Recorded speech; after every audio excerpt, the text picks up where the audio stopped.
Ma'am Jels, ganda tanghali po sa inyo.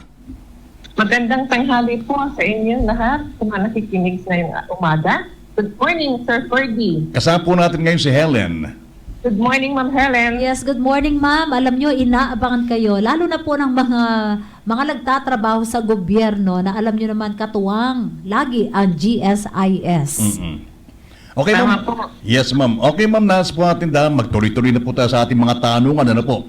Ito pong isa sa mga programa ng GSIS ngayon sa buong Pilipinas. Ito po yung tinatawag na loan moratorium sa pamagitan po ng refund. Pwede pakipaliwanag ito, ma'am. Ano po ba ito? Okay. Ito pong aming programa ng GSIS, yung Balik Ginhawa, ay moratorium po ito. Unlike po yung moratorium natin doon during COVID, kung saan hinihinto ang pagbabayad sa loan. This time around po, hindi na po hihinto ang bayad natin sa mga loans. Ang gagawin po ay i-refund ng GSIS yung loan amortizations ng ating mga members from December to 6 months up to May. I-refund po yung naihulog? Ay, opo, yung naibayad po na loan amortization sa mga buwan po na yan, ay yan po siyang i-refund sa mga members para makatulong po sa kanila financially. Ilang buwan ma'am ang ira-refund? Ang mare-refund? 6 months. Opo, yung unang loan, balik ginhawa loan po namin, 3 buwan lang po. So may marami na po nakapag-avail nito sometime March up to May. Ito pong July 1, linaunch po namin yung balik ginhawa 2. This time around, 6 months po ang ibabalik sa mga loan, mga members na kanilang mga loan pay. Ay, doon po sa mga hindi po naka-avail, mga empleyado, ano po yung dapat nilang gawin dito, ma'am? Okay. Ang balik ginhawa po, just like our other loans, ay pwede po applyan through GSIS Touch.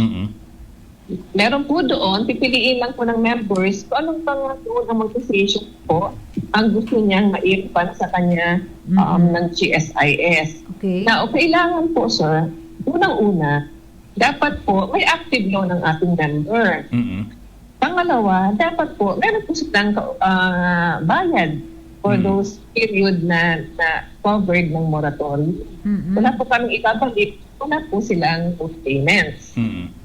And pangatlo po, dapat po ang kanilang mga loan account ay hindi po due and demandable. Ibig sabihin po yan, yung loan po nila ay hindi pa po lagpas sa payment term, o yung loan account nila ay walang more than 6 months unpaid amortizations. Okay. Ayun. So sa pagka po in-applyan ito ng empleyado, ilang araw po ang paghihintayin bago po nila ito ma-receive? Okay. Once po ma-applyan nila sa GSIS Touch, kaagad po yan na ipoprocess, hindi na po yan dadaan sa kanilang AAO. Ipoprocess po yan ng GSIS and within 2 to 3 banking days ay mai-credit po yan sa kanilang mga e-card. Opo, hindi po ba ito, siyempre babayaran din ng mga empleyado yan, yung balik ginhawa na yan. Yung pong kanilang monthly amortization, madadagdagan dahil nga po dito. Opo. Ang mangyayari lang po dito ay yung na-refund sa kanila number of months ay idadagdag po ito para po kung fully paid po nila, idadagdag po yung months na na-refund sa kanila. Wala pong additional interest. Ito during calamities lang ba o ngayon po ay tuloy-tuloy ito? Tuloy-tuloy po ito. Pwede po mag-avail ang ating mga loans ang mga members hanggang October 31 po ito. Ayun, sige. Ikaw ba, Helen, nakapag-loan ka? Hindi pa. Kasi kakasimula lang di ba? Simula ng Paalala ko July lang po, 1. sir, na kung may balak po sila mag-renew ng mga loan, then definitely mag-pay yung kanilang loan ngayon, hindi na po sila makakapag-avail ng moratorium. Okay, dapat pala may existing loan. Yes po, dapat Yun. existing po yung loan nila para po maibalik po natin ang mga amortization nila. Yun. Sila yung mga hindi qualified na maka-avail nitong tinatawag nating... Pero wala namang empleyadong walang loan eh. Lahat naglolo. At ito po may kaugnayan, iba po naman ito sa ginhawa bike na sinasabi. Ginhawa. Bike and e-mobility. Yes po. Iba po naman ito. Opo, ito po ay moratorium. Yung di naman po GBEL na tinatawag namin. Loan GSI talaga ito? Bike. Loan po ito. Okay. Saka yung solar energy loan. Loan din po ito. Ayun, dito po sa ito, maraming maglo-loan sa solar energy, ano? Mga hanggang magkano po ang pwedeng ma-loan dito sa solar energy loan? Yung solar energy loan po ay pwede po makapag-loan ang member up to 500,000 pesos. Depende po yan sa ipapakabit po niya na solar panels. And depende rin ito sa take-home pay ng isang empleyado. Yes po. Kasi po ina-approve po ito ng AAO nila. Payable in 5 years naman po itong solar energy loan and wala pong service fee. Once makapag-avail po sila dito at ma-approve, may kaakibat po itong 3-year insurance coverage ng kanilang mga panels. Yung tanong dito kung sino pwede mag-avail itong ginhawa program na ito ay yun lamang may mga loans. Ano po? Yung ginhawa moratorium. Ang pwede lang pag-avail ay yung mga may existing loans at yung mga may bayad po. Sino pa yung hindi qualified dito? Ang hindi po qualified dito ay yung mga may due and demandable loans and yung mga walang bayad for those months. Yung binabanggit nyo, ma'am, yung tungkol dyan sa solar energy loan. Energy loan. Parang nakakapakinig po tayo ng mga ang tawag dito feedback na ewan ko kung totoo nga po, kailangan ay legit yung magkakabit, tapos kailangan talaga may mga resibo na ipoprovide. So ano ba yung mga requirements talaga, ma'am, pag ganito ito yung kukunin mo? Opo. Sa solar energy loan, madali lang po ang requirements. Kailangan lang po na mag-upload siya sa GSIS Touch ng billing or quotation from a solar panel installer. So billing and quotation lang po. Billing and quotation, okay? Oo. Opo. And then, once makita po ng ating AAO na pasok po siya sa net take-home pay, and then i-approve po yun ng AAO. Yung binabanggit nyo na pasok sila sa yung take-home pay, mga magkano po ba dapat ang take-home pay ng isang empleyado para po maka-avail nito? Okay. Dapat po ang ating mga members ay meron pong maiiwan na 5,000 pesos net take-home pay based on our GAA. Yeah. So yun po ang tinitingnan ng ating mga AAO sa pag-a-approve ng mga loans. Ito pong 5,000, ito po ay kapag nakaltas na yung hulog dito po sa solar energy loan, o ito po yung dapat na natitira para po makapag-loan? Ito po ang matitira dapat after Okay. makaltas yung amortization. Ayun. At yun ay pinatutupad naman ng PGOM na talagang hindi hinahayaang ang isang empleyado ay walang net take-home pay na bumababa sa 5,000 pesos. So marami pong mga parang interesado dyan, ma'am, yan sa Opo. tinatawag nating solar energy loan. Napapanahon po ito, Correct, ang solar opo. energy loan natin. Pati po yung e-bike natin, napapanahon din po yung e-bike. Ito naman pong e-bike, up to 100,000, up to 300,000 pesos ang pwede lang ma-purchase na bicycle or e-bike. Payable in 3 years. Kailangan e-bike talaga, no? Hindi Opo, pwedeng bike lang. Hindi po gasolina at diesel. Oo. So paano nyo mamomonitor na talagang ito yung kinuha? Ayan, magandang katanungan yan, sir. Pag po, after po ma-approve yung talagang loan at sila ay nakapag-install na ng panels or nakabili na ng kanilang mga bikes, muli po nilang i-upload sa GSIS Touch or isasabit sa GSIS yung resibo po and photo po nung binili nila or yung pagkaka-install ng solar panels. Para po mabigyan po sila ng libreng insurance coverage para sa panels at personal accident naman para doon sa e-bike. So ibig sabihin, insured pala ito? Yes, sir. Opo, may kaakibat na free insurance po ito. Marami po. Ang mangyayari po, sir, pag hindi po sila nakapag-submit ng proof of compliance, magiging due and demandable po ang loan based on the provisions of the loan. Ano pong ibig sabihin to, ma'am? Opo, pag due and demandable po at hindi siya nakasabit ng proof of compliance, then deemed, opo, ano na po siya, due na for payment yung buong loan po. Okay. So talagang ano no, magaan ito sa miyembro, lalo na kung talagang yung paglo-loan ay talaga intended para diyan, di ba? May mga nagtatanong at sikat din ang GSIS dito yung sa GFAL, yung financial assistance loan. Meron pa po ba yun ngayon, ma'am? Okay. Yung GFAL na tinatawag natin, yun po ang tawag namin sa lahat ng mga loans namin sa GSIS.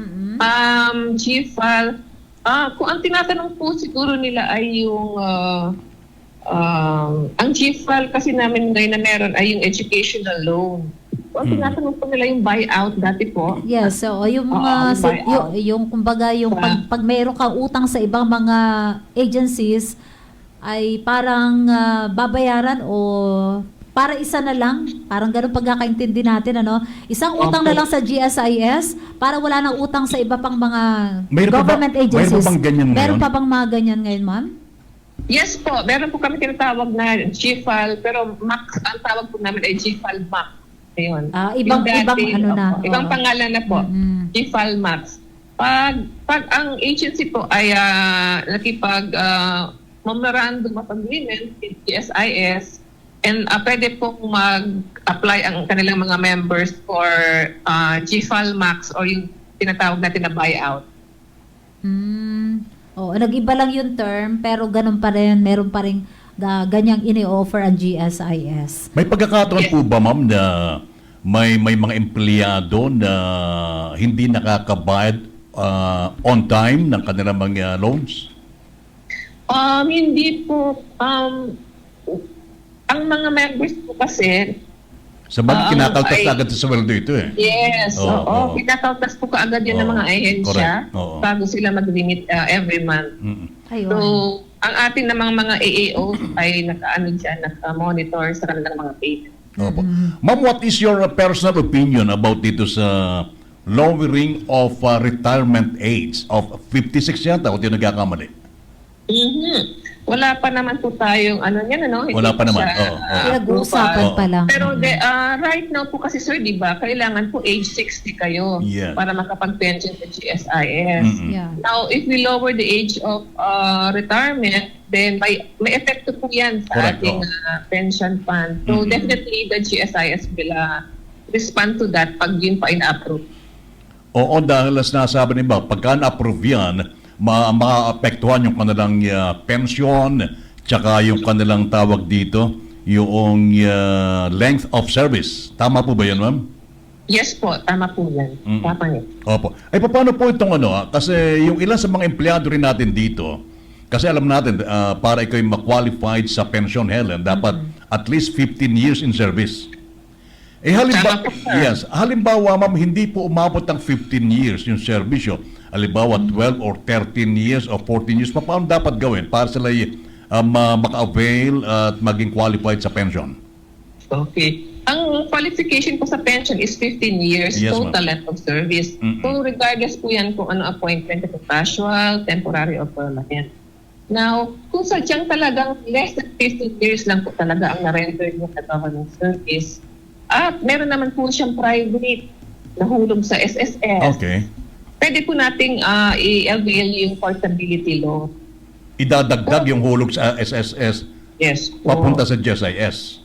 Yes po. Idadagdag po yung number of months na hulog sa SSS para po maabot ng member yung 15 years. Now, kailangan po yung number of months sa SSS ay hindi more than 10 years.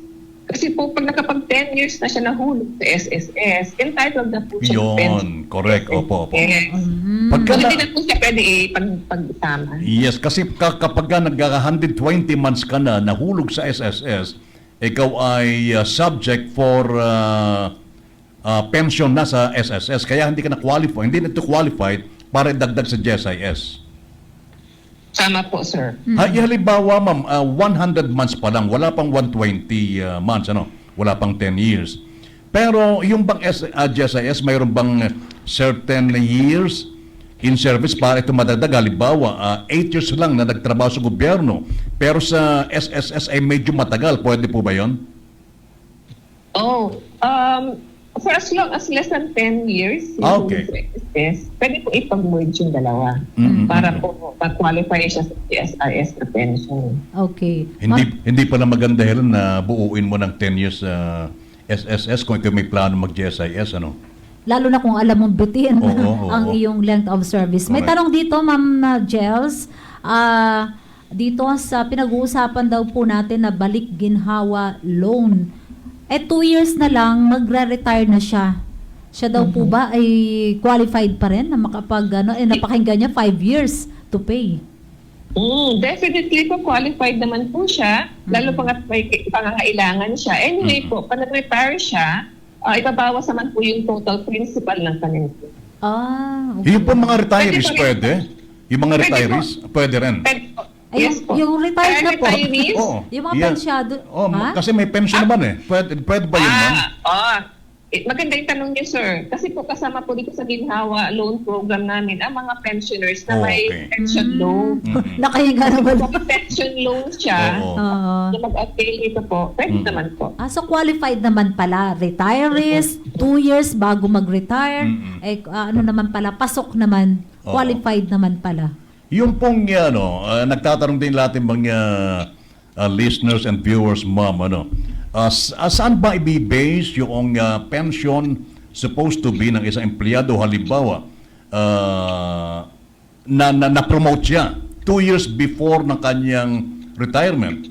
Ito po ba ay, yung i-base ba doon sa last 2 years niya yung kanyang magiging pension?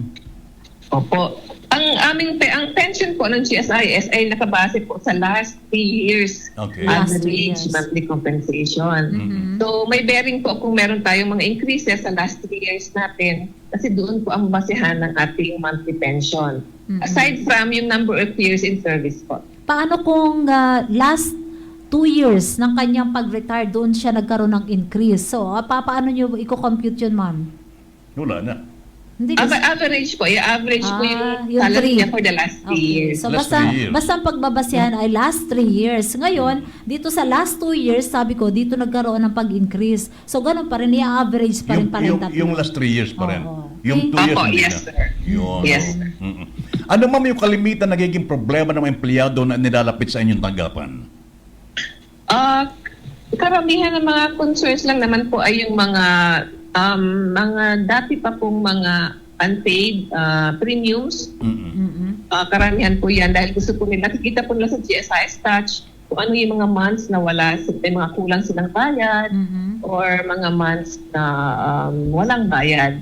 So ngayon naman po ay puspusan po ang aming pag-exercise sa mga agencies para po ma-settle na po yung mga unpaid premiums ng mga agencies for the past years. Kumusta ma'am? Ewan ko na monitor po ninyo ang PGOM dito ho sa Provincial Government of Occidental Mindoro. Kumusta ma'am ang performance sa pagre-remit ng mga dapat na-remit sa GSIS?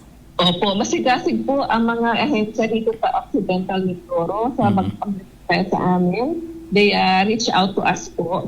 And in fact, by next month siguro babalikan namin ulit ang aming pag-usap sa kanila para to check kung marami na pong nabawas ng kanilang mga unpaid.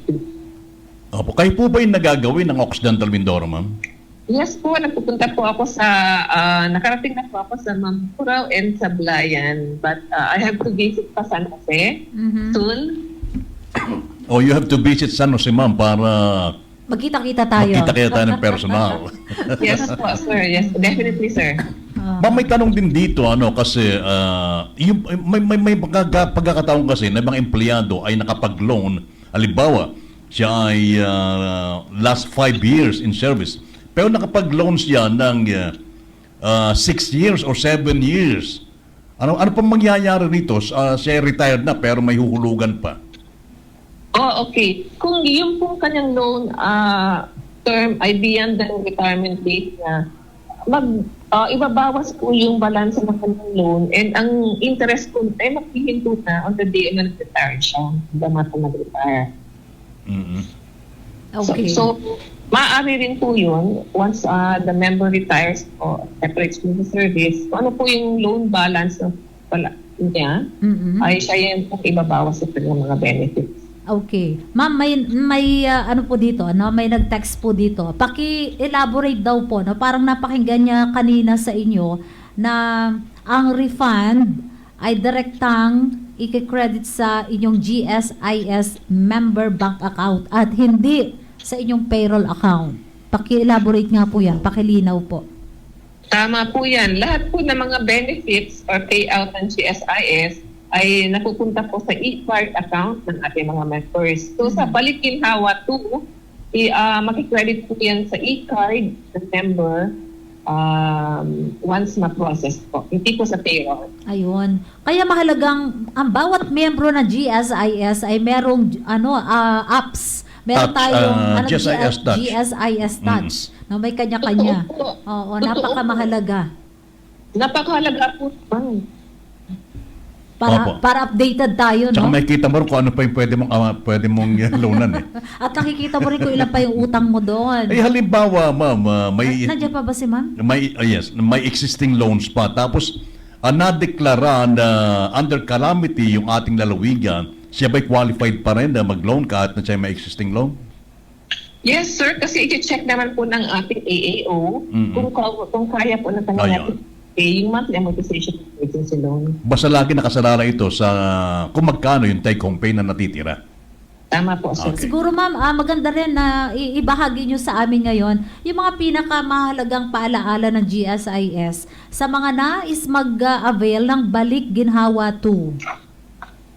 Opo. Para sa ating mga members and pensioners na gustong mag-avail ng Balik-Ginhawa 2, mag-download lang po or gamitin po ang inyong GSIS Touch app para mag-apply, piliin ang loan na gusto niyo pong ma-refund, and maghintay lang po at process po yan. Kung ano po ang hinulog natin na loan amortization, siya na po ibabalik ng GSIS sa inyo.